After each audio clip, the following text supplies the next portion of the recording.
Hey, Coach. First live action. How do you think you guys fared today? Well, we won 2 and tied 2. So, I mean, not bad. The thing that where this has changed is you've got some really good football teams out here. Midland Valley played for the state championship last year. Emerald, good. Tom Thurman, good. Malden has got really good. They are tough. They are physical up front, and they got a quarterback that can go. So the competition level's high, and then it just boils down to what I just told them is, we've got great effort right now. Our problem is just remembering what to do. We're not overly complicated, so there's really no excuse. And our guys, when we run the play like we're supposed to, same thing defensively, we're pretty darn good. But we have some lulls at times where we go brain dead, and that's where that separates the great teams from the decent teams. And for us to want to become great, and that's our goal, is we've got some goals that we're putting up on Monday in the locker room, and the goal number 1 is Raiders will never beat Raiders, and that's we want to win the state, we want to win the region, we want to do all those things. But the bottom line is we don't ever want to beat ourselves. And right now we are still doing that at times. And when you play high-level competition, you're going to get your butt beat when you do that. You've got 2 really good quarterbacks coming into the season.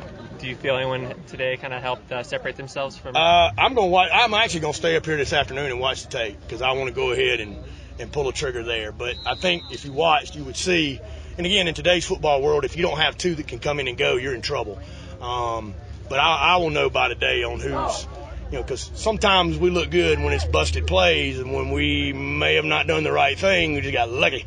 So, that's where you got to watch the tape and see who's actually executing the offense properly. And because against good football teams, that ain't going to happen. And you'll just get smoked for a 12-yard sack. But I won't know that until I look at the video. I got a decent idea, but I won't know that until after probably about 4 o'clock this afternoon. Based on what you said, there's a lot of times where, you play hard and you bust your butt. But sometimes the consequence of that is not having much composure. Right. Because you have to be under control. I mean, you have to play hard, but you can't be so fired up you don't know where you are. That's right. Particularly on offense. And that's kind of where we got guys that really they get after it.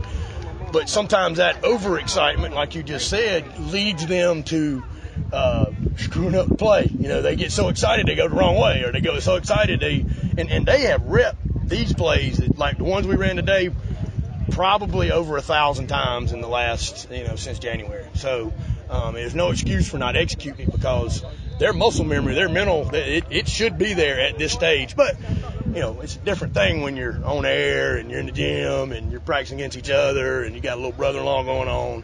When you got guys on the other side wanting to knock your teeth out, that changes the mentality a little bit as far as not screwing that up. So, how do you feel about receivers right now? Hey, they played great today. Aaron McLeod made some nice plays. Zay Butler made some nice plays. We had 3 or 4 guys that really made some nice plays. Damon Cunningham and Jordan Pearson are coming on.